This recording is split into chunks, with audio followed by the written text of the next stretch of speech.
Hola, mi nombre es María Alejandra García Fajardo y este es un video ilustrativo para la asignatura de Bases Biológicas de la Conducta de la Universidad Nacional Autónoma de Honduras, bajo la catedrática Gilma Paola Hernández.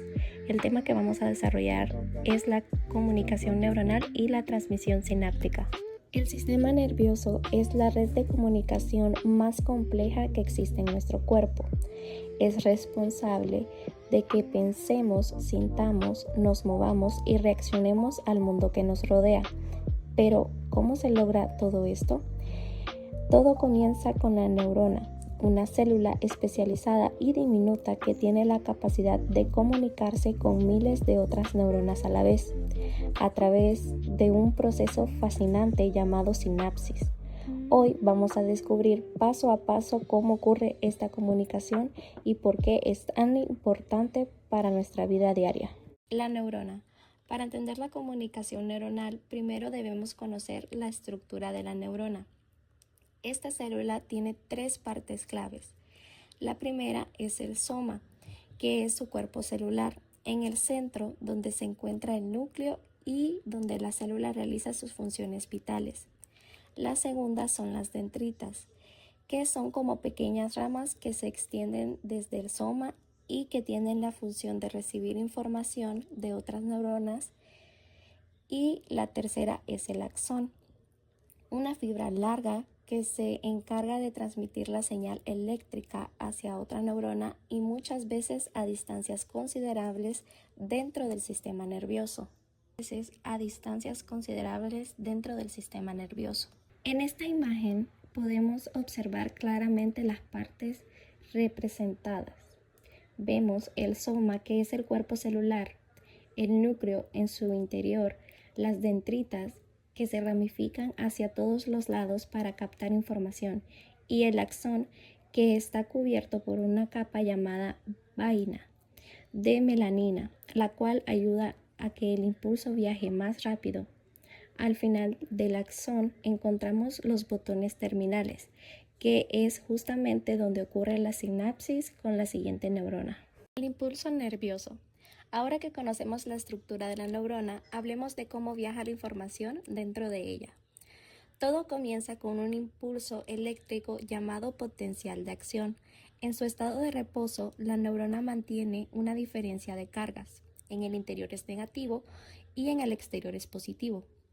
Cuando la neurona recibe un estímulo suficientemente fuerte, se abren sus canales de membrana que permiten la entrada de sodio, y esto provoca que la neurona se despolarice, es decir, que en el interior se vuelva positivo. Después de esto se abren otros canales que permiten la salida de potasio y la célula se despolariza, regresando poco a poco a su estado de reposo original.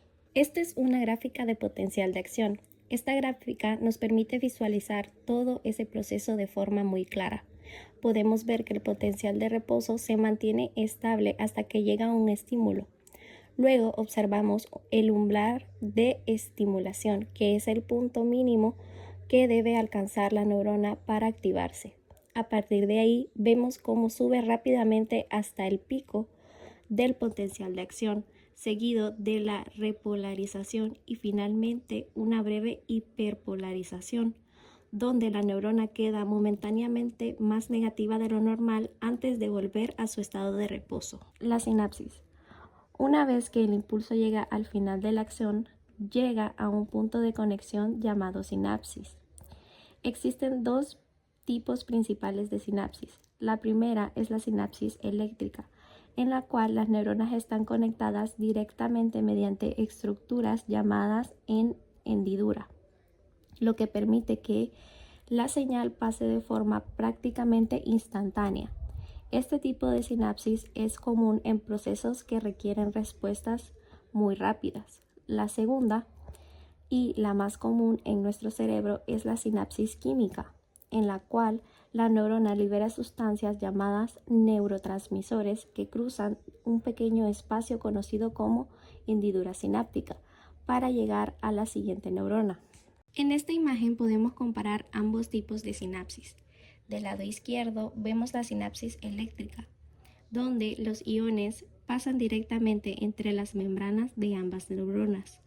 Del lado derecho vemos la sinapsis química, donde las vesículas sinápticas liberan neurotransmisores, los cuales viajan por el espacio sináptico y se unen a receptores específicos ubicados en la membrana de la neurona siguiente. Neurotransmisores. Existen muchos tipos de neurotransmisores, cada uno con funciones muy específicas en nuestro organismo.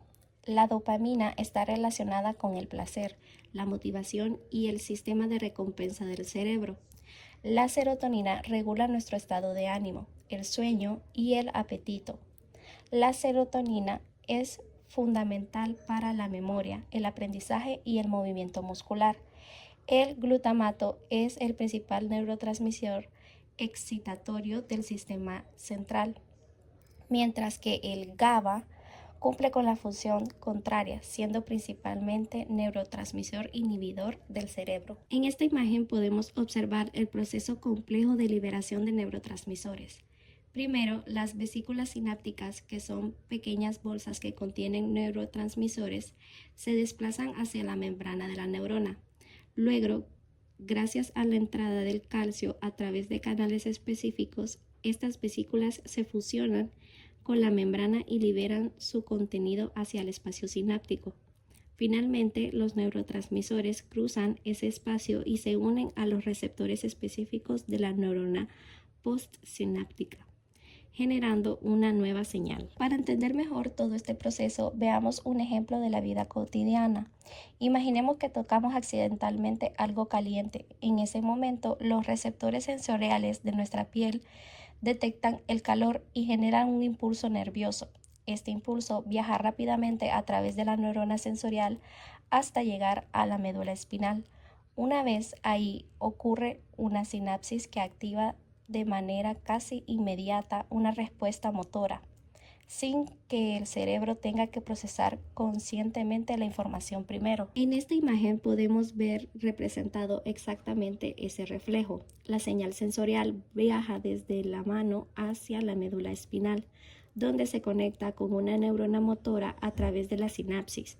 De ahí viaja rápidamente la orden de contraer el músculo del brazo, logrando que retiremos la mano del objeto caliente incluso antes de que sintamos conscientemente el dolor. Como podemos ver, cada pensamiento que tenemos, cada emoción que sentimos y cada movimiento que realizamos depende de billones de estas conexiones sinápticas trabajando en conjunto, todo el tiempo, sin que siquiera nos demos cuenta.